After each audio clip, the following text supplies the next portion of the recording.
नमस्कार। समसामयिक विषयों पर आपके पसंदीदा कार्यक्रम विशेष में आपका स्वागत है। मैं हूं आपके साथ वैभव राज शुक्ला।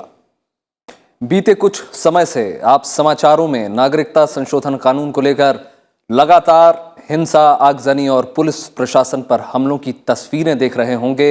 आपने इस आक्रमण में लगातार सार्वजनिक संपत्ति को नुकसान पहुंचते तो देखा होगा। वहीं दूसरी तरफ आपने समाज का दूसरा पहलू यानी पूरी तरह से शांतिपूर्ण विरोध प्रदर्शन को भी जरूर देखा होगा।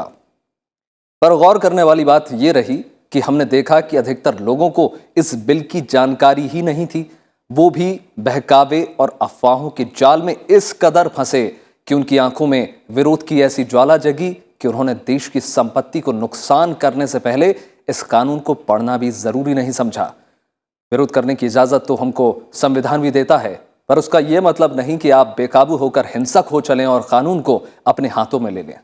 प्रधानमंत्री नरेंद्र मोदी ने भी इस पूरे मामले में देश से आह्वान किया कि बेशक आप विरोध करें, पर कम से कम इस कानून को समझ लें।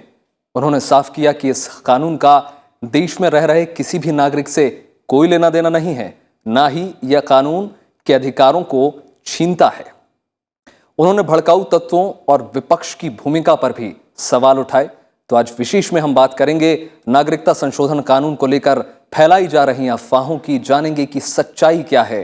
ये भी जानेंगे कि प्रधानमंत्री ने इस मसले पर क्या कहा। साथ ही साथ जानेंगे कि क्या है इन तीनों देशों से आए अल्पसंख्यक शरणार्थियों का दर्द और ये कानून इनके लिए कैसे वरदान साबित होगा। तो आइए शुरू करते हैं आज का विशेष।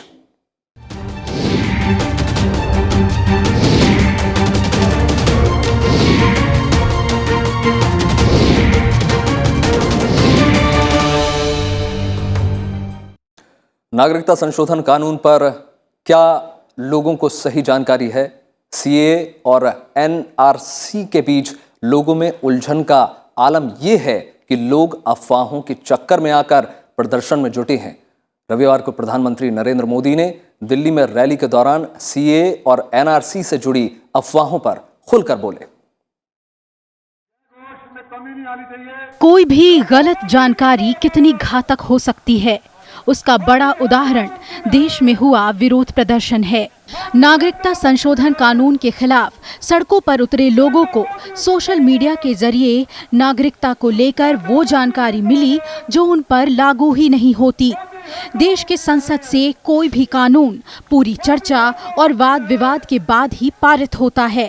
प्रधानमंत्री ने दिल्ली के रामलीला मैदान में सीएए पर खुलकर संवाद कर देश को संदेश दिया। लोकसभा, राज्यसभा ने, सभी सांसदों ने इस बिल को पास करने में मदद की है। आप खड़े होकर देश की संसद का सम्मान कीजिए, देश की पार्लियामेंट का सम्मान कीजिए, देश की लोकसभा का सम्मान कीजिए, देश की राज्यसभा का सम्मान कीजिए। सरकार द्वारा बनाए गए कानून के बारे में लोगों को जागरूक करने की जिम्मेदारी विपक्ष की भी होती है। प्रधानमंत्री ने विपक्ष की भूमिका पर सवाल उठाए और सीएए को लेकर फैले अफवाह के पीछे राजनीतिक दलों को जिम्मेदार बताया। मैं जरा ये भ्रम फैलाने वाले, झूठ बोलने वाले लोगों से जरा पूछना चाहता हूं, क्या जब हमने दिल्ली की सैकड़ों कॉलोनियों को वैध करने का काम किया तो क्या किसी से पूछा था कि आपका धर्म क्या है, आपकी आस्था क्या है, आप किस पार्टी को वोट देते हैं, आप किस पार्टी के समर्थक हैं?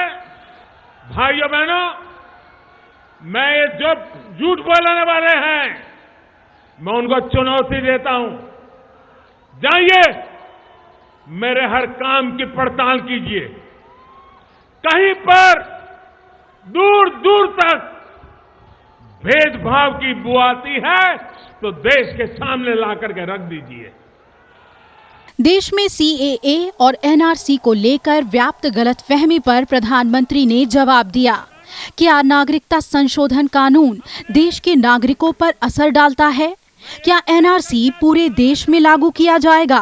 प्रधानमंत्री मोदी ने सारे अटकलों और अफवाहों को विराम दिया। साथियों, सिटीजनशिप अमेंडमेंट कानून ये भारत के किसी नागरिक के लिए, चाहे वो हिंदू हो या मुसलमान, ये कानून उसके लिए है ही नहीं। ये पार्लियामेंट में बोला गया है और पार्लियामेंट में गलत बयानबाजी अलाउ नहीं होती है। ये कानून इस देश के अंदर जो 130 करोड़ लोग रह रहे हैं, उनका इस कानून से कोई वास्ता नहीं है। दूसरी बात, एनआरसी, इसका भी ऐसा झूठ चलाया जा रहा है। ये कांग्रेस में जमाने में बना था, तब सोए थे क्या? हमने तो बनाया नहीं, पार्लियामेंट में आया नहीं, न कैबिनेट में आया है, न उसके कोई नियम कायदे बने हैं। हवा खड़ा किया जा रहा है। और मैंने पहले ही बताया, इसी सत्र में आप लोगों को जमीन और घर का अधिकार दे रहे हैं, न कोई धर्म जाति पूछते हैं, तो क्या दूसरा कानून आपको निकाल देने के लिए करेंगे क्या? कि एनआरसी के ऊपर कुछ हुआ भी है क्या? झूठ चलाया जा रहा है। मेरी सरकार आने के बाद 2014 से आज तक मैं 130 करोड़ देशवासियों को कहना चाहता हूं, कहीं पर भी एनआरसी शब्द पर कोई चर्चा नहीं हुई है, कोई बात नहीं हुई है। सिर्फ सुप्रीम कोर्ट ने जब कहा तो सिर्फ आसाम के लिए करना पड़ा। प्रधानमंत्री ने साफ किया कि नागरिकता कानून किन के लिए लागू किया गया है। भारत में शरणार्थी बनकर रह रहे अल्पसंख्यकों के दर्द को भी प्रधानमंत्री ने बयां किया। क्या झूठ फैला कर रखा है भाइयों बहनों? ये जो एक्ट लाया गया है, ये उन लोगों पर लागू होगा जो बरसों से भारत में ही रह रहे हैं। किसी नए शरणार्थी को इस कानून का फायदा नहीं मिलेगा। जो लोग इस तरह का झूठ बोल रहे हैं, उन्हें पाकिस्तान, अफगानिस्तान और बांग्लादेश से धार्मिक कारणों से परेशानी जो हुई, प्रताड़ना जो हुई, उन्हीं लोगों को सुरक्षा देने के लिए ये कानून है। प्रधानमंत्री नरेंद्र मोदी ने इस बात पर अफसोस जताया कि इस कानून के जरिए हम दुनिया में पाकिस्तान को बेनकाब कर सकते थे कि वो कैसे मानवाधिकारों का उल्लंघन कर रहा है, लेकिन हमने ये मौका गवा दिया। वहां पर बेटियों के साथ जो अत्याचार होता है, किस तरह जबरन शादी करके उन्हें धर्म परिवर्तन पर मजबूर किया जाता है, ये भी दुनिया भर के अखबारों में छप चुका है, लगातार मीडिया में आता है। ये सिर्फ इसलिए होता है क्योंकि उनकी श्रद्धा अलग है, आस्था अलग है, पूजा पद्धति अलग है। पाकिस्तान, बांग्लादेश, अफगानिस्तान में हुए ऐसे ही शोषण के कारण वो भारत आए और बरसों से हमारे बीच देश के अलग अलग हिस्सों में रह रहे हैं। प्रधानमंत्री ने विपक्ष पर सवाल उठाते हुए याद दिलाया कि पूर्व प्रधानमंत्री मनमोहन सिंह ने भी अल्पसंख्यक शरणार्थियों को नागरिकता देने की मांग की थी। इस कानून का विरोध कर रही ममता बनर्जी और कांग्रेस के कई नेता मुख्यमंत्री रहते हुए शरणार्थियों को नागरिकता देने की मांग उठा चुके हैं।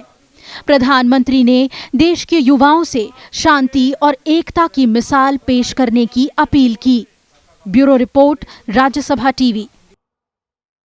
तो संसद के दोनों सदनों से पारित होने के बाद नागरिकता संशोधन विधेयक 12 दिसंबर को राष्ट्रपति की मंजूरी मिलने के बाद कानून का रूप ले चुका है। नागरिकता से जुड़े नए कानून में भारतीय नागरिकता कानून 1955 में कुछ नए प्रावधान जोड़े गए हैं, लेकिन नए नागरिकता संशोधन कानून को लेकर लोगों के मन में कुछ भ्रांतियां हैं। कई लोग इसे एनआरसी से जोड़ने की कोशिश कर रहे हैं, जो सरासर निराधार है। ऐसे में यह जरूरी हो जाता है देश का हर नागरिक नागरिकता संशोधन कानून 2019 से जुड़े हर प्रावधान को समझे और लोगों के जहन में इस कानून से जुड़े जो भी सवाल हैं उसका सही और सटीक जवाब उन्हें मिल सके। क्या नागरिकता संशोधन कानून 2019 किसी भारतीय नागरिक को प्रभावित करता है? नहीं। नागरिकता संशोधन कानून 2019 किसी भी भारतीय, जिसमें मुस्लिम नागरिक भी शामिल हैं, को किसी भी तरह प्रभावित नहीं करता है। इस कानून से भारतीय नागरिक को संविधान से मिले मौलिक अधिकारों का किसी भी प्रकार से हनन नहीं होता है। ये कानून नागरिकता देने के लिए है, नागरिकता छीनने के लिए नहीं। नागरिकता संशोधन कानून 2019 के दायरे में कौन आता है? ये कानून 31 दिसंबर 2014 तक बांग्लादेश, पाकिस्तान और अफगानिस्तान से धार्मिक उत्पीड़न के कारण भारत आए हिंदू, सिख, जैन, बौद्ध, पारसी और ईसाई शरणार्थियों को भारत की नागरिकता देता है। पता नहीं क्यों यह हवा फैलाया गया है, क्योंकि ये एक शरणार्थी के लिए ही बनाया गया बिल है। एक हिंदुस्तानी तो खुद अपने देश में शरणार्थी नहीं हो सकता है ना, और ये बस 3 देशों से आने वाले शरणार्थियों के लिए है, पाकिस्तान, बांग्लादेश और अफगानिस्तान। इसमें कोई भी हिंदुस्तानी नागरिक किसी भी समुदाय से कोई लेना देना नहीं है। 6 टोटल कम्युनिटीज़ हैं इन तीनों देश से। उनको दिखाना पड़ेगा, उनको साबित करना पड़ेगा कि ये देश से बाहर, हमारे हिंदुस्तान से बाहर इन तीनों देश से आए हैं हिंदुस्तान के अंदर, और वो इस समुदाय के हैं, तभी उनको इस देश का नागरिकता मिलेगा। नागरिकता संशोधन कानून 2019 पड़ोसी देशों के 6 अल्पसंख्यक समुदायों के लिए कैसे लाभकारी है? धार्मिक उत्पीड़न का शिकार हुए भारत आए 6 समुदायों के शरणार्थियों को भारत की नागरिकता पाने के लिए पासपोर्ट और वीजा जैसे दस्तावेजों की आवश्यकता होगी। नागरिकता के लिए देश में रहने की उनकी समयावधि अब 5 साल कर दी गई है, जबकि दूसरे विदेशी नागरिकों के लिए ये शर्त 11 साल है। क्या इस कानून से तीनों पड़ोसी देशों के मुस्लिम लोगों को भारत की नागरिकता नहीं मिलेगी? किसी भी विदेशी व्यक्ति को भारत की नागरिकता लेने के लिए 1955 की तय कानूनी प्रक्रिया का हिस्सा बनना होगा। ये प्रक्रिया नागरिकता कानून के सेक्शन 5 और 6 के हिसाब से संचालित होती है। कोई भी विदेशी व्यक्ति, जिसमें तीनों देश के मुस्लिम भी शामिल हैं, अगर नागरिकता कानून के सेक्शन 5 और 6 के प्रावधानों के तहत योग्य हैं, तो वे भारतीय नागरिकता ले सकते हैं। अब लोग बोलते हैं कि क्यों नहीं मुसलमानों को आप दे रहे हो? इसमें बहुत आसान सा है, आप देख लीजिए तस्लीमा नसरीन और अदनान सामी, ठीक है, ये दोनों तो मेजॉरिटी कम्युनिटी के हैं, उन दोनों देश से, एक पाकिस्तान से हैं, एक बांग्लादेश से हैं। अदनान सामी को पूरा का पूरा इंडियन सिटीजनशिप दे दिया गया है। तस्लीमा नसरीन जी वो हिंदुस्तानी सिटीजनशिप चाहती नहीं हैं, क्योंकि उनका स्वीडिश पासपोर्ट है और उनको स्वीडन में ये जो अनएम्प्लॉयमेंट बेनिफिट्स हैं, जो अगर आप काम नहीं कर रहे हैं गवर्नमेंट आपको थोड़ा पैसा देता है उसके लिए, उस पर निर्भर है। तो ये कैसे एक हिंदुस्तानी नागरिक को कैसे अफेक्ट करता है मैं जानता नहीं हूँ। क्या कानून के तहत 3 देशों से आए मुस्लिम शरणार्थियों को निर्वासित कर दिया जाएगा?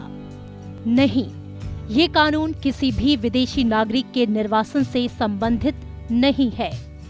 किसी भी धर्म या जाति के विदेशी नागरिक के देश में प्रवेश करने, रहने, निर्वासन की प्रक्रिया फॉरेनर्स एक्ट 1946 और पासपोर्ट एक्ट 1920 के तहत संचालित होती है।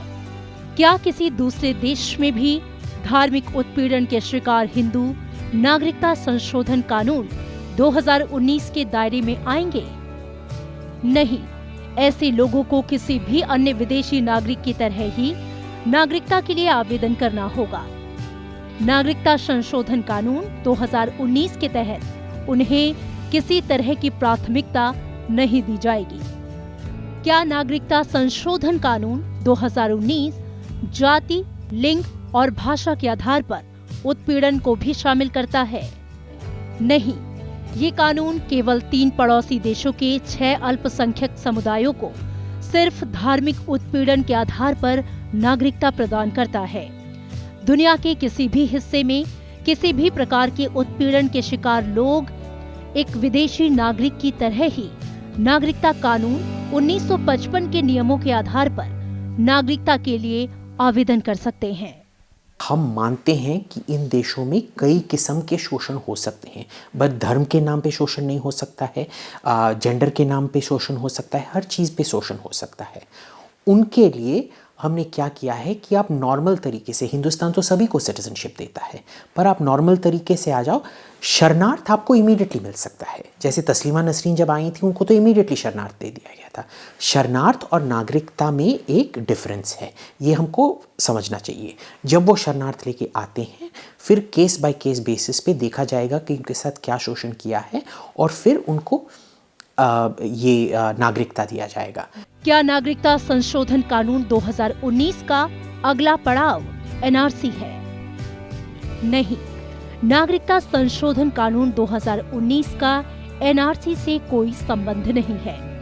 साल 2004 से एनआरसी के तहत कानूनी प्रक्रियाएं नागरिकता कानून 1955 का हिस्सा बनी थी, जिसके तहत भारतीय नागरिकों का पंजीकरण और उनको राष्ट्रीय पहचान देने का काम किया जाता है। नागरिकता संशोधन कानून 2019 इस प्रक्रिया में किसी तरह का बदलाव नहीं करता है। Bureau report, Rajya Sabha TV. नागरिकता संशोधन अधिनियम 2019 में भारत में नागरिकता सुनिश्चित करने के लिए कई अहम प्रावधान किए गए हैं। इसमें उन अवैध प्रवासियों की तलाश करना भी शामिल है जो अफगानिस्तान, बांग्लादेश और पाकिस्तान से हिंदू, सिख, बौद्ध, जैन, पारसी और ईसाइयों को नागरिकता के लिए पात्र बनाता है। आइए जानते हैं नागरिकता संशोधन कानून 2019 के मुख्य प्रावधानों के बारे में। नागरिकता संशोधन कानून 2019 के प्रावधानों की बात करें तो इसके तहत अफगानिस्तान, बांग्लादेश और पाकिस्तान के हिंदू, सिख, बौद्ध, जैन, पारसी और ईसाई धर्म के मानने वाले अल्पसंख्यक समुदायों को 11 साल की बजाय महज 5 साल भारत में गुजारने और बिना उचित दस्तावेजों के भी भारतीय नागरिकता मिल सकेगी। यह कानून हिंदू, सिख, बौद्ध, जैन, पारसी व ईसाइयों को जो पाकिस्तान, अफगानिस्तान, बांग्लादेश से बिना वैध यात्रा दस्तावेजों के भारत आए हैं या जिनके वैध दस्तावेजों की समय सीमा हाल के सालों में खत्म हो गई है, उन्हें भारतीय नागरिकता प्राप्त करने के लिए सक्षम बनाता है। कानून बांग्लादेश, पाकिस्तान और अफगानिस्तान के 6 अल्पसंख्यक समूहों के लोगों को भारतीय नागरिकता हासिल करने में आ रही बाधाओं को दूर करने का प्रावधान करता है। अब अगर आप कंस्ट्रक्टिवली किसी लॉ को क्रिटिसाइज करना चाहते हो तो ये मत तो अफवाहें मत फैलाओ, आके टेबल पे बोलो कि भाई ठीक है तुमने कानून पास कर दिया है, पहले हम चैलेंज करेंगे सुप्रीम कोर्ट में, और अगर सुप्रीम कोर्ट ने भी हाँ बोल दिया फिर बैठ के बोलो कि भाई देखो बैठ के बात करते हैं कि इसके ऑपरेशनलाइजेशन में कैसे कैसे रूल्स बनाएंगे, कैसे वेरीफाई करेंगे कि भाई तुम शोषित हो, भाई तुम हिंदू, सिख, बौद्ध, जैन, पारसिक हो। नागरिकता संशोधन कानून 2019 में कई अन्य प्रावधान भी किए गए हैं। मसलन सभी धर्मों के अवैध प्रवासियों को उपरोक्त लाभ प्रदान करने से उन्हें विदेशी अधिनियम 1946 और पासपोर्ट अधिनियम 1920 के तहत निर्वासन का सामना नहीं करना पड़ेगा। 1955 का अधिनियम कुछ शर्तों को पूरा करने वाले किसी भी व्यक्ति को नागरिकता प्राप्ति के लिए आवेदन करने की अनुमति प्रदान करता है। इसके लिए अन्य बातों के अलावा उन्हें आवेदन की तिथि से 12 महीने पहले तक भारत में निवास और 12 महीने से पहले 14 सालों में से 11 साल भारत में बिताने की शर्त पूरी करनी पड़ती है। अफगानिस्तान, बांग्लादेश और पाकिस्तान से आए हिंदू, सिख, बौद्ध, जैन, पारसी और ईसाई प्रवासियों के लिए 11 वर्ष की शर्त को घटाकर 5 वर्ष करने का प्रावधान करता है। विधेयक नागरिकता अधिनियम या किसी भी अन्य कानून के उल्लंघन के मामले में सरकार को भारत के OIC यानी विदेशी नागरिकता कार्ड धारकों के पंजीकरण को रद्द करने का भी प्रावधान करता है। डॉक्यूमेंट्स खो जा सकते हैं ना, क्योंकि आपने देखा होगा जब वो कोसोवो में जो जेनोसाइड हुआ था, जब सब मुसलमानों को निकाल दिया गया था, उनका जो आइडेंटिफिकेशन डॉक्यूमेंट्स थे वो छीन लिए गए थे, वो सर्बियन अथॉरिटीज़ ने छीन लिए थे। तो ये सब कैसे होगा, ये बैठ के बात करो कि जब हम शरणार्थ दे रहे हैं उसका कैसे हम उसको ऑपरेशनल करने में अपना दिमाग लगाएं। सरकार ने इस कानून के पक्ष में कई तर्क दिए। सरकार का कहना है कि पाकिस्तान, बांग्लादेश और अफगानिस्तान के प्रवासियों ने भेदभाव और धार्मिक उत्पीड़न का सामना किया है। ये विधेयक देश की पश्चिमी सीमाओं से गुजरात, राजस्थान, दिल्ली, मध्य प्रदेश और अन्य राज्यों में आए उत्पीड़ित प्रवासियों को राहत देगा।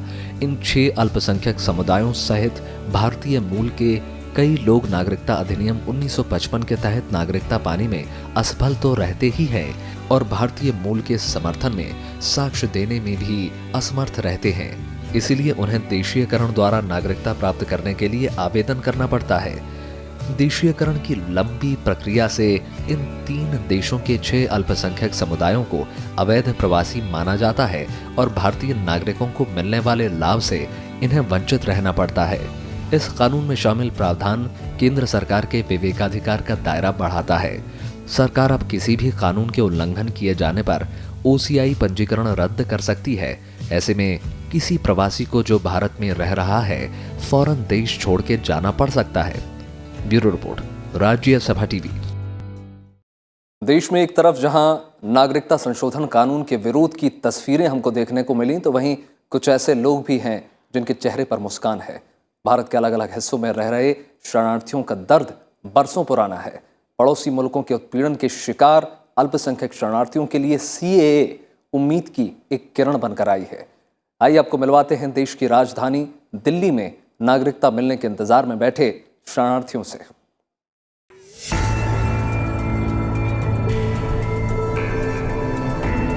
दिल्ली के आदर्श नगर में रह रहे पाकिस्तानी हिंदू पड़ोसी देश से शरण की आस में आए थे। पाकिस्तान से आए हिंदुओं में शामिल अर्जुन दास का कहना है कि 1992 में वहां हालात खराब थे और इसी के चलते वो 2011 में पासपोर्ट वीजा के साथ तीर्थ यात्रा के नाम पर भारत आ गए और अब नागरिकता लेने की उम्मीद में यही रह रहे हैं। पाकिस्तान में तो काफ़ी परेशानियां हैं हिंदुओं के लिए, धार्मिक, खासकर धार्मिक परेशानी है वहाँ पर। और बिजनेस भी अगर हिंदू करता है तो डर के माहौल में करता है। और वहाँ बिजनेस करने के लिए, कुछ भी काम करने के लिए अगर मुस्लिम को पार्टनर बना लिया जाए तो चलता है, लेकिन आगे चल के फिर वही पार्टनर ही परेशानी करता है। हमें तो आज ऐसे महसूस हो रहा है कि आज हमारा वनवास पूरा हो गया। हमें ये उम्मीद है कि जैसे यहाँ भारतवासी रहते हैं वैसे ही रहें और बच्चे पढ़ाएं और आगे बढ़ने की कोशिश करें। 7 साल से दिल्ली में रह रही पाकिस्तानी हिंदू गोमती जैसी महिलाओं के चेहरे पर भी अलग सी खुशी नजर आई, क्योंकि अब उन्हें बुनियादी सुविधाएं जैसे बिजली, पानी, शिक्षा मिलने में कोई समस्या नहीं होगी। बड़ी आती थी, मुसीबतें झेलना पड़ती थी, नहीं कहीं जा सकते थे, ना कोई धर्म था, ना कोई कर्म था, ना कोई दिवाली खेल सकते थे, ना कोई होली। बस इसकी वजह से आगे कुछ बहुत परिवार थे, काम धाम भी नहीं थे। हमारे आगे बहुत सी उम्मीदें लगी पड़ी हैं। यहाँ सरकार मोदी के कोई देगा, हमें सब कुछ कर लेंगे। धन्यवाद मोदी भाई को जो हमें शरण में ले लिए। हमारे को बहुत कष्ट झेलना पड़ा था। यहाँ के हमारे को सरकार पहले थी कांग्रेस वाली, तो हमारे को यहाँ रहने नहीं देते थे। फिर हमने तो बहुत अपनी ज़िंदगी बाजी लगा दी थी। हमने बोला हम तो मर जाएंगे, मिट जाएंगे, पर पाकिस्तान नहीं जाएंगे। पहले की बात कह रही हूँ 2012 में। अभी मोदी की सरकार, हमने बहुत जिला, कोर्ट रूम में जिला, सब कुछ जिला करके वकीलों को उठाए, सबको करके हमारी यहाँ थोड़ी सी साधारण मिल गई थी। तो फिर हमारे को अभी नागरिकता की खुशी मिली है। अभी मोदी की सरकार आ गई, धन्यवाद हमारे मोदी को बोल रहे हैं। कई राजनीतिक दलों और वर्गों द्वारा नागरिकता संशोधन कानून पर फैलाई जा रही अफवाहों के बीच पाकिस्तान, अफगानिस्तान और बांग्लादेश से हजारों की संख्या में आए शरणार्थियों ने राजघाट पर इस कानून के समर्थन में विशाल प्रदर्शन किया और प्रधानमंत्री नरेंद्र मोदी का धन्यवाद किया। पाकिस्तान के सिंध से आई हिंदू शरणार्थी जमुना कहती हैं कि पाकिस्तान में वो एक लाचारी और बेबसी का जीवन जी रही थी, जहां उन पर हर समय धर्म परिवर्तन करने का दबाव रहता था। दूसरी तरफ परिवार की इज्जत और जान को भी खतरा बना रहता था। हम लोग अपनी बहन बेटियां इसलिए यहाँ पे लेके आए हैं कि हमारी ये भारत माता है, जिससे हम बिछड़ गए थे, आज हम मिल गए हैं। इसलिए ये मेरी बहन बेटियां जैसे हम सब यहाँ पे आए हैं। वहाँ पे बहुत अत्याचार होता है, कलमा पढ़ाते हैं, कुरान शरीफ पढ़ाते हैं। यहाँ मुसलमान पढ़ लिख के सबको नौकरी मिल गई है, वहाँ पे ऐसा कुछ नहीं है, लड़कियों के साथ बलात्कार किया जाता है। ऐसा ही दर्द दिलीप कुमार का भी है, जिनका कहना है कि पाकिस्तान में छोटी बच्चियों को उठाकर ले जाते थे और दुष्कर्म करके धर्म परिवर्तन कराते थे। वहाँ इंसान होते हुए भी जानवरों जैसी जिंदगी जीने को ये लोग मजबूर थे। बेटियों की इज्जत सुरक्षित नहीं थी, छोटी छोटी बच्चों को उठा लेते थे, जो पैसे वाला होता था उसको अगवा कर लेते थे, वहाँ पर जबरन धर्म परिवर्तन किया जाता था। हमें पानी के लिए, पीने के लिए बर्तन भी अपने अलग लेके जाने पड़ते थे। वहाँ पर हमें काफर कहा जाता था, काफर कहा जाती है। तो आप बताइए कि हम क्या करते वहाँ पर। हिंदुस्तान के जाने के अलावा कोई चारा नहीं था। हमारी जब बेटियों को उठा के ले जाते थे तो हमारा सब कुछ तो लुट जाता था वहाँ पर। इसलिए बहन बेटियों को इज्जत बचाकर यहाँ इंडिया में आए और आज ये नरेंद्र मोदी और अमित शाह ने जो हमें सम्मान दिया, इसका तिल दे हम स्वागत करते। कुछ ऐसा ही दुख अफगानिस्तान से आए सिखों का भी है, जिनके बच्चों को दहशतगर्द उठा ले जाते थे और उनका धर्म परिवर्तन करवाते थे। साथ ही इन्हें बंदूकों और बम धमाकों के साए में जीना पड़ता था। जब 1992 में मुजाहिदीन आ गए काबुल में तो हमें काफ़ी प्रॉब्लम हो रही थी। सबसे जो बड़ी प्रॉब्लम ये थी कि वो कहते थे आप हिंदू सिख जो काबुल में रहते हो, ओरिजिनली यू आर इंडियन, तो आप या भी कन्वर्ट हो जाओ इस्लाम में या ये देश छोड़ के चले जाओ। तो हमें, हमारी बेटियां, हमारे बच्चे रोड पे, जगह पे, हर जगह पे घूम नहीं सकते थे, बहुत मुश्किल में थे। तो हमें इस कारण मजबूरन होकर हम उस देश छोड़ के अपने इंडिया आ गए। सर, सरकार की तरफ से किसी तरह की मदद मिलती थी अल्पसंख्यक समुदाय? नहीं, हमें 1992 से आज तक कोई मदद नहीं मिली। पर हम डिफरेंट गवर्नमेंट जब रही, हम सबके पास गए पर एक ने भी हमारी नहीं सुनी। पर हम धन्यवाद करते हैं मोदी गवर्नमेंट का, अमित शाह जी का, श्री बादल जी का, जो इन्होंने हमारी बात सुन ली और ये बिल, नागरिकता बिल पास किया। देश में भले ही कुछ राजनीतिक दलों और व्यक्तियों द्वारा नागरिकता संशोधन कानून पर अफवाह फैलाई जा रही है, लेकिन इन शरणार्थियों की दास्तां सुनकर पता चलता है कि ये कानून लाना कितना जरूरी था। Bureau report, Rajya Sabha TV.